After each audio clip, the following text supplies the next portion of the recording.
السلام عليكم ورحمة الله وبركاته. الله أكبر الله أكبر الله أكبر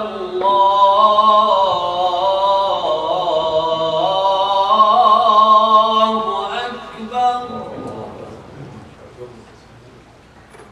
أشهد أن لا إله إلا الله.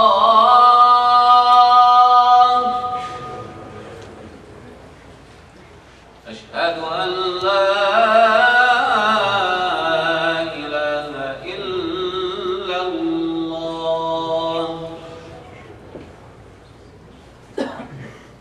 أشهد أن محمدًا رسول الله.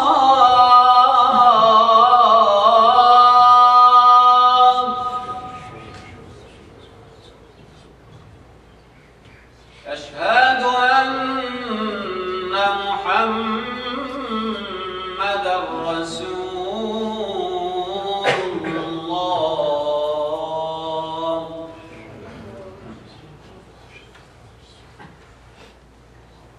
حي على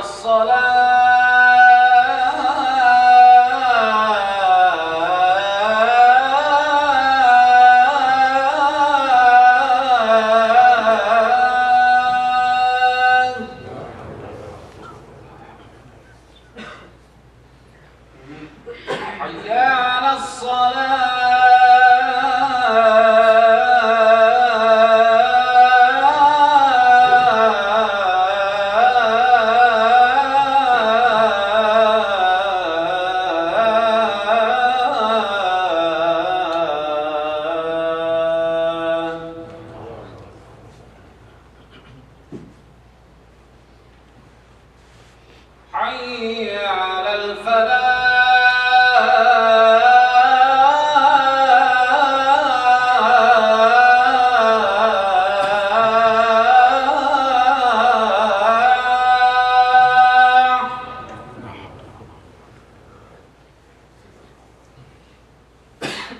على حي على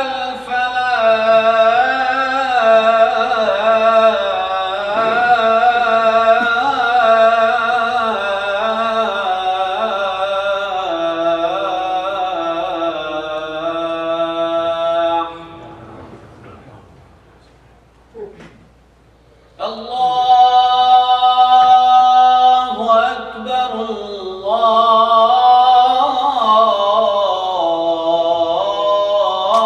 الله أكبر. لا إله إلا الله.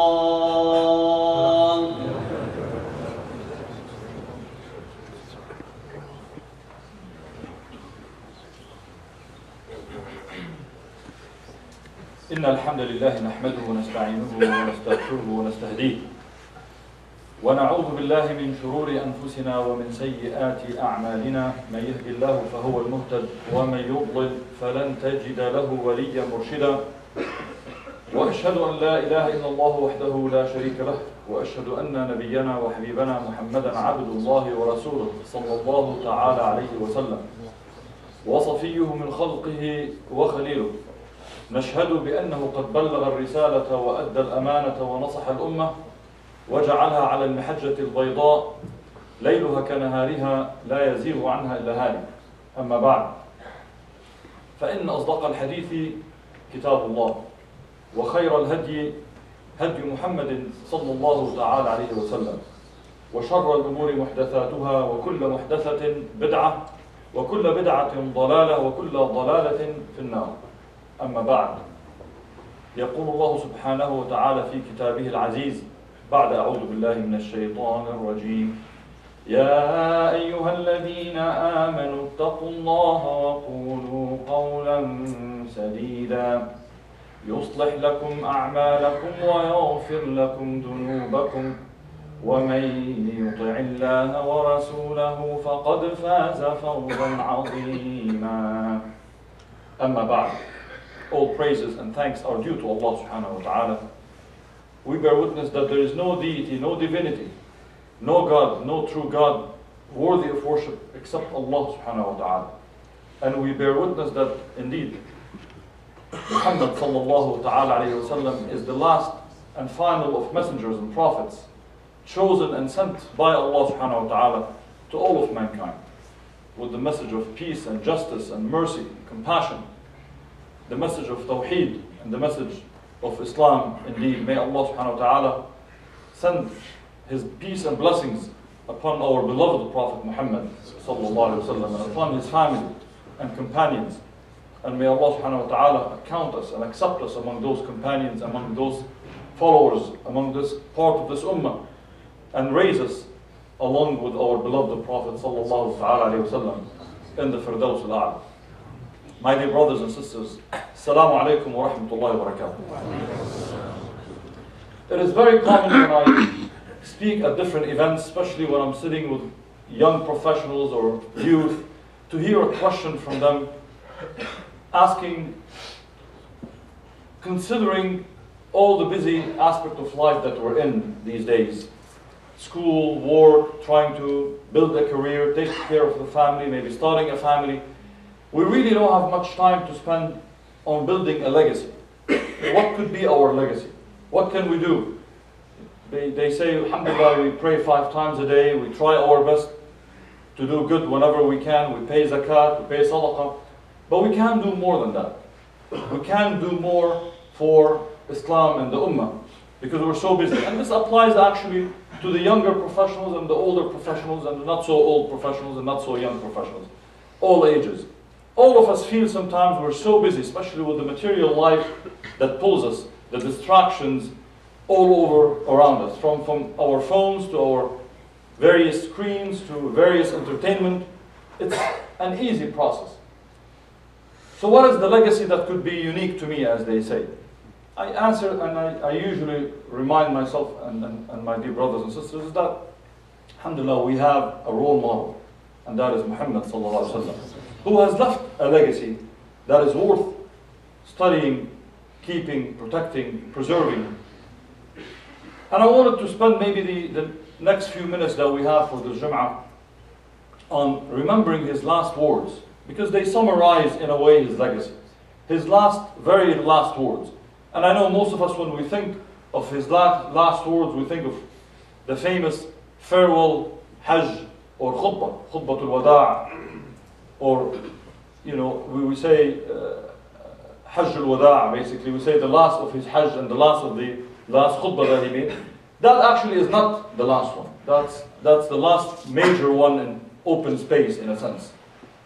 That's when Allah subhanahu wa ta'ala revealed in the Holy Quran, in Surah Al-Ma'idah, اليوم أكملت لكم دينكم وأتممت عليكم نعمتي ورضيت لكم الإسلام دينا. Allah subhanahu wa ta'ala said, revealed to the Prophet alayhi salam, which he shared with the Ummah, said, today I have perfected your religion for you, and I have completed my favor upon you, and I have accepted Islam for you as your way of life. Because in Arabic, deen does not just mean religion, as sometimes we translate. Deen means complete way of life. And Allah is saying, telling the believers through that revelation that this is what I've accepted for you. And of course, the Prophet shared that at that time. On a side note, Abu Bakr, may Allah be pleased with him, started crying. They said, why are you crying? He said, you know what, this is an announcement of the death of the Prophet. This is na'watu Rasulillah. He said, because nothing comes after perfection except imperfection. When Allah says, I've perfected your religion for you, that's it, the message has been delivered. Abu Bakr, may Allah be pleased with him, understood that Allah subhanahu wa ta'ala is telling the believers that these are the last days of the Prophet. And indeed, this was one of the last verses to be revealed to the Prophet. So, indeed, it's true, because 3 months after that, the Prophet ﷺ passed away, actually. At that time, he had started. Few weeks after that, the sickness hit the Prophet ﷺ. He started getting a sickness, high fever, trembling, weakness, fainting. And as the sickness started with him, he asked the Sahaba around him, he said, take me to the graveyard, the cemetery of Uhud. He said, I want to visit Shuhada Uhud, which was on the outskirts of Medina. You know, now Medina is all big, it includes it now, but at that time it was a little bit on the outskirts. He said, I want to see them. And he went there. And as he arrived, he made dua. And he said, Assalamu alaikum, ya shuhada Uhud. Antum as-sabiquna wa nahnu bikum, insha'Allah, Allah yaqum. He said, Assalamu alaikum. You are the one who preceded us, and inshallah we will be following you soon. And then he said, Wa inni insha'Allah bikum lahiq. He said, and then I will follow you, I will join you sometimes soon, inshallah. On the way back, they noticed that he was in tears. The Prophet ﷺ was in tears. The Sahaba noticed him in tears and said, Ma yubkika ya Rasulullah? What's making you cry? What is so saddening you? He said, Ishtaqtu li ikhwani. He said, I miss my brethren. I miss my brothers and sisters. They said, Awalasna ikhwanuk? Aren't we your brothers and sisters? He answered them, he said, Kalla, Antum ashabi. You are my companions. Ikhwani hum qawmun ya'tuna min ba'di yu'minuna bi wa lam yarawni. He said, my brethren are people who will come after me. They are going to believe in me, in my message, though they have not met me in person. They haven't seen me, they haven't met me in person. He is referring to us. May Allah subhanahu wa ta'ala make us among those, inshallah, whom the Prophet ﷺ described as he misses them. Ishtaqtu li ikhwani. And wallahi, we say, we also miss our beloved Prophet sallallahu alaihi wasallam. May Allah gather us with him, inshallah. And he arrived back home and asked permission to stay in the house of Aisha. May Allah be pleased with her. And the people of Medina heard the news, the believers, the Ummah at that time, heard the news of the Prophet ﷺ getting sick. So they arrived and they came to the masjid. Remember, the masjid was adjacent to the house of Aisha. And the Prophet could hear them. So he asked, what is happening? What is all this noise at the masjid? They said, well, the believers are worried about you. They're here to check on your health. He said, take me to them. Take me from the room to see them. And every time he would stand or try to stand up, he would faint. He wouldn't be able to because of the sickness. And they said they had to throw 7 buckets of water on him to eventually be able to stand up, and he was carried and taken to the minbar of the masjid. And this was actually his last public speech, if you want to think about it. This was his very last public speech that he gave. At that speech, he stood up and made dua, and he said to them, أيها الناس كأنكم تخافون علي.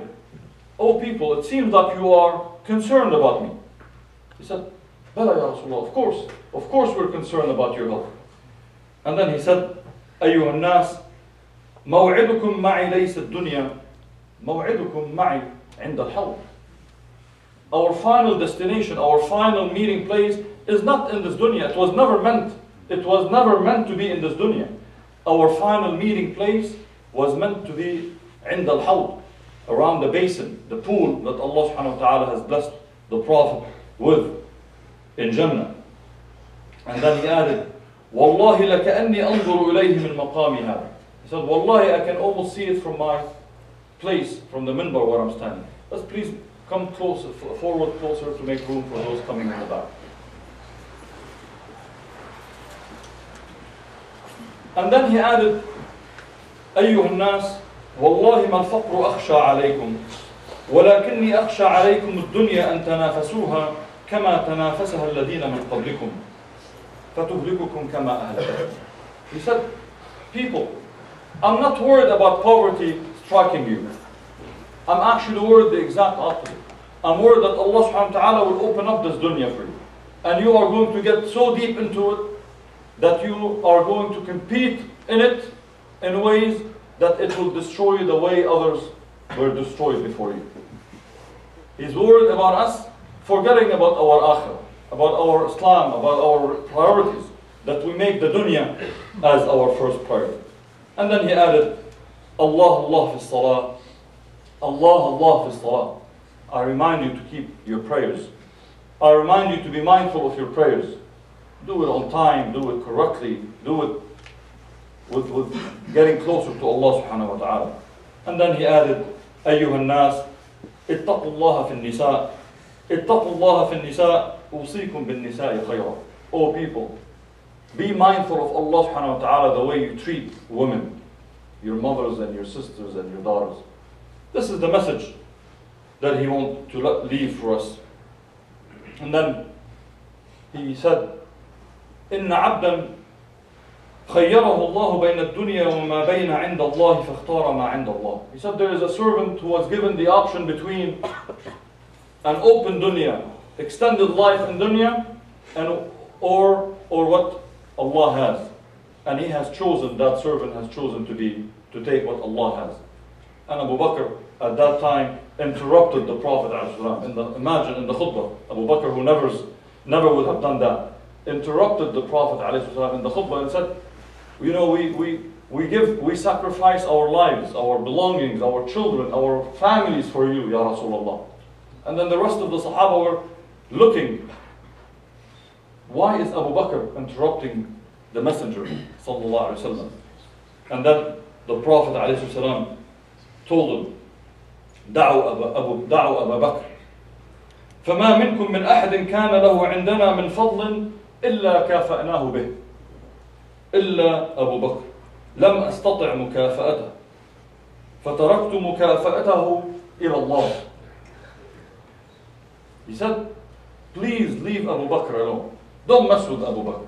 He said, there isn't a single one amongst you who has done something good, a favor for me, for the ummah, for the community, except that I've paid him back, rewarded him back in one way or the other, except Abu Bakr. I was not able to pay him back. So I left his reward, his compensation to Allah subhanahu wa ta'ala. Leave him alone.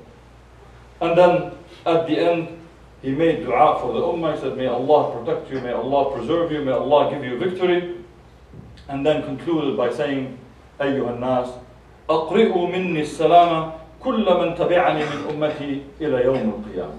He said, O people, convey on my behalf the salam, the greetings, to everyone who follows me from my ummah until the day of judgment. And this is an important message, an important amana that was given by the Prophet ﷺ to each one of us, that we have to take and deliver to everyone you know, especially your children. You have to tell them, I have a message for you from Rasulullah sallallahu alaihi wasallam. He sends his salam to you because he sent it one generation after the other, and it's their role to deliver it to their children, inshallah. And we say, alayka salam ya Rasulullah. We respond for him with the salam that he gave us and more. And then he was carried back to the room where he barely was able to walk. Maybe I'll conclude with final visual of the moment when Fatima, may Allah be pleased with her, Fatima, his daughter, comes to him. And for those of you who follow the seerah, you know that every time the Prophet ﷺ would see Fatima, whatever he was doing, he would interrupt, stand up, and give her a kiss on her forehead. For him, Fatima is very dear to him. And at that moment, he was so weak in bed, he couldn't. So he looked at her and he cried. And she looked back at him and she was crying too. And then he asked her to come close. And she came close. And he whispered something in her ears. And she started crying, bawling as they say, crying loud. And then he felt that sadness and he called her back, or at least with his fingers said, come back. She came back and he whispered something else in her ear. And she had, they say, the biggest smile from one ear to the ear. They asked her, what made you cry? What made you smile? She never told them when he was alive. After his death, she shared with them. She said, the first time he told me, oh Fatima, I'm dying tonight. I was given the option and I chose to accept to be with Allah subhanahu wa ta'ala. So she was crying, her father, missing her father. She said, but he told me, then the next time, he said, but don't worry, you're going to be the first of my family to join me, to follow me. And indeed, after 6 months, Fatima, may Allah be pleased with her, was deceased, passed away, and inshallah joined our beloved Prophet sallallahu alaihi wasallam. And soon after that, the room cleared. He asked the room to be cleared. He put his head on the chest of Aisha, may Allah be pleased with her. And she said, the last thing I heard from him, saying, Bal al-Rafiq al-A'la, Bal al-Rafiq al-A'la. He was given the option, as all the prophets are usually given the option, to extend in life or join Allah subhanahu wa ta'ala. He said, no, I choose to be with the highest of companions, Allah subhanahu wa ta'ala. She heard him making that comment, and Allah subhanahu wa ta'ala took his soul, took his amana. This was our beloved Prophet. The story is longer than that. Of course, we know what happened. The ummah was shaken. You know, Rasulullah passed away. It took the strength again of Abu Bakr to remind everyone, من كان يعبد محمدا فإن محمدا قد مات ومن كان يعبد الله فإن الله حي لا يموت. He said, whoever worships Muhammad, remember that Muhammad is dead. He's a human being. Whoever worships Allah, know that Allah is all living, never dies. And that is the message we want to keep with ourselves, my dear brothers and sisters. That is the message we want to keep. The message of Muhammad sallallahu alaihi wasallam is all living. It's still alive. It's in the book, in the Quran, it's in the Sunnah. We know that in the seerah of Muhammad sallallahu alaihi wasallam, it's Islam. That is the legacy. What did Muhammad sallallahu alaihi wasallam leave behind him? Did he leave castles? No. He could have been the richest. He oversaw riches with no limits. And he could have been king. He was offered to be king. He said, no, this is not his message. This is not his legacy. His legacy is a message that believes, that reminds people to believe and recognize Allah subhanahu wa ta'ala. A message that unites mankind. A message that challenges oppression and repression and injustice. A message that gives the dignity to every human being. That is the legacy of Muhammad sallallahu alaihi wasallam. If you and I claim to be following the legacy of Muhammad sallallahu alaihi wasallam, our legacy is to preserve the legacy of Muhammad sallallahu alaihi wasallam. Wallahi, there is no higher legacy than that. There is no more honorable or noble legacy than preserving the legacy of Muhammad sallallahu alaihi wasallam. And you preserve it by learning it. You preserve it by committing to it. You preserve it by living it. You preserve it by teaching it. By making sure that people have access to it. That's how we preserve. That's what a legacy is. When we talk about people, we don't talk about how many cars they left behind. Which brand. How many houses. How big is the house. How many vacations. All of that, alhamdulillah, is the fun of life. Nothing wrong with that. Inshallah, may Allah increase you from that. But the real legacy that stays after you leave, the real legacy that will matter for us on the day of judgment, is the legacy of Islam. What have we done for Islam? What have we done for the ummah of Muhammad sallallahu alaihi wasallam? What have we done for the message of Muhammad sallallahu alaihi wasallam? The message for which he dedicated his entire life. The message for which the Sahabas dedicated their entire life. Men and women of great faith. May Allah be pleased with them. I ask Allah subhanahu wa ta'ala to make us on the path where we recognize that those sacrifices were made, blood and sweat and hardships, that it arrives to us today. We received it. We received that legacy and it's put on a golden platter for us. How can we commit to delivering it? I urge you, my dear brothers and sisters, to look at your priorities and say, where do I put my time in terms of preserving that legacy? Living it, teaching it, preaching it, making sure it's available for people, especially at a time when it is being defamed, being attacked, being misrepresented, sometimes by Muslims themselves and oftentimes by Islamophobes. We cannot sit and watch and say, I hope, inshallah, the legacy will preserve itself. You are the legacy.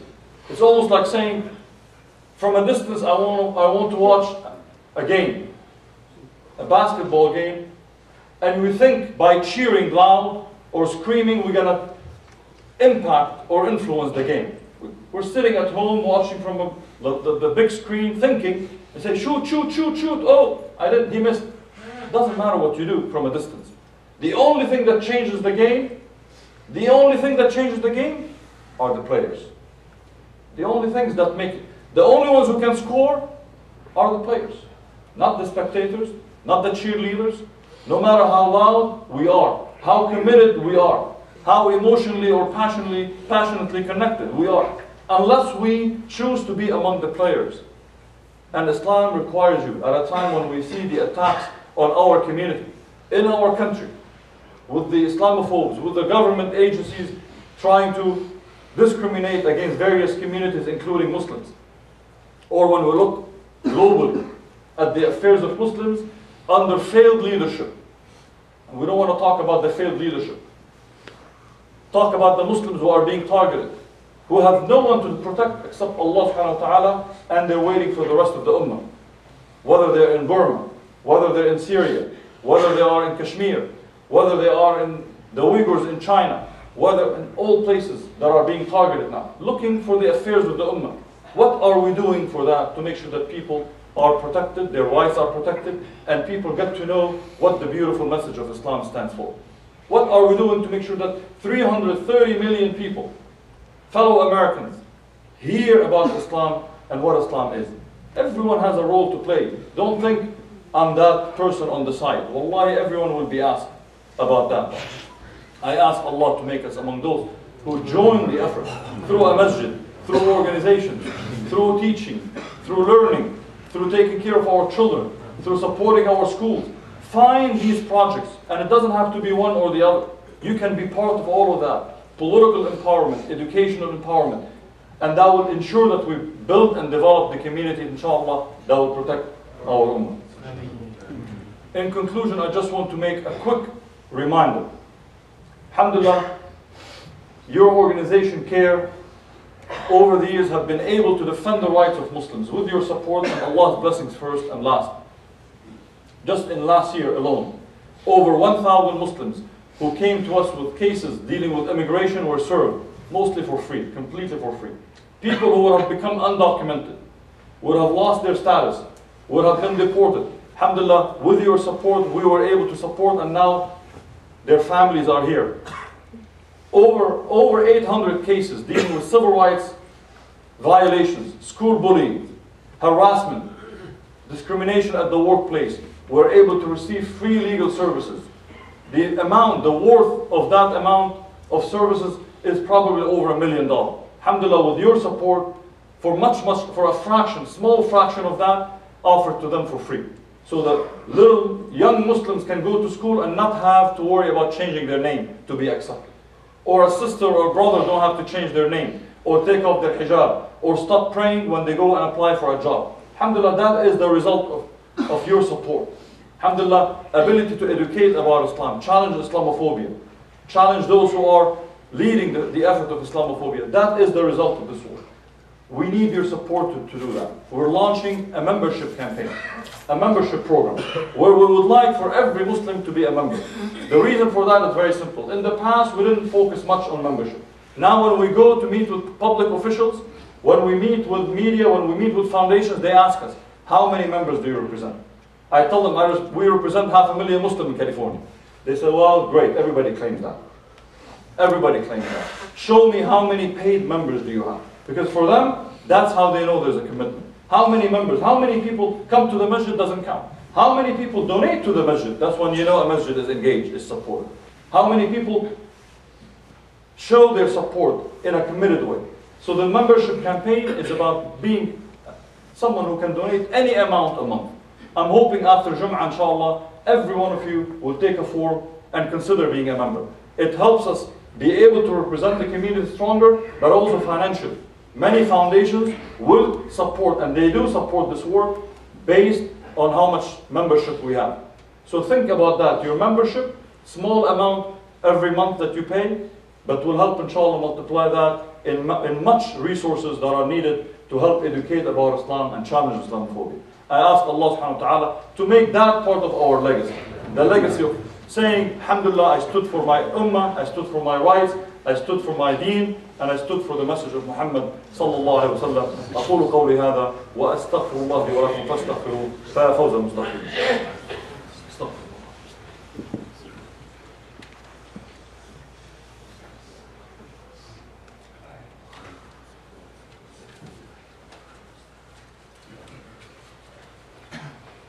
بسم الله والحمد لله والصلاة والسلام على رسول الله أما بعد. عباد الله إن الله وملائكته يصلون على النبي يا أيها الذين آمنوا صلوا عليه وسلموا تسليما. اللهم صل وسلم وبارك على سيدنا محمد كما صليت وسلمت وباركت على سيدنا إبراهيم في العالمين إنك حميد مجيد. اللهم نسألك الخير كله عاجله وآجله ما علمنا منه وما لم نعلم، ونعوذ بك من الشر كله عاجله وآجله ما علمنا منه وما لم نعلم. اللهم إنا نسألك الجنة وما قرب إليها من قول وعمل، ونعوذ بك من النار وما قرب إليها من قول وعمل. اللهم إنا نسألك من خير ما سألك منه عبدك ورسولك محمد صلى الله تعالى عليه وسلم، ونعوذ بك من شر ما استعاذ بك منه عبدك ورسولك محمد صلى الله تعالى عليه وسلم. اللهم نسألك أن ترفع البلاء عن إخواننا في كل مكان. اللهم ارفع البلاء عن إخواننا المستضعفين في كل مكان، ونخص بالذكر في سوريا وفي فلسطين وفي العراق وفي اليمن وفي كشمير وفي تونس وليبيا. اللهم كن مع إخواننا في بورما وفي الهند وباكستان وأفغانستان وبنغلاديش وفي كل مكان يظلم فيه المسلمون. اللهم كن معهم ولا تكن عليهم. اللهم من أراد بالإسلام والمسلمين خيرا فوفقه إلى كل خير، ومن أراد بهم شرا وضرا فخذه أخذ عزيز مقتدر. اللهم نسألك أن تجمعنا بنبينا محمد صلى الله تعالى عليه وسلم في الفردوس الأعلى. اللهم اجعلنا ممن يحبونه ويطيعونه ويتبعون سنته. اللهم اجعلنا من أمة محمد خالصين لوجهك الكريم. وأقم الصلاة.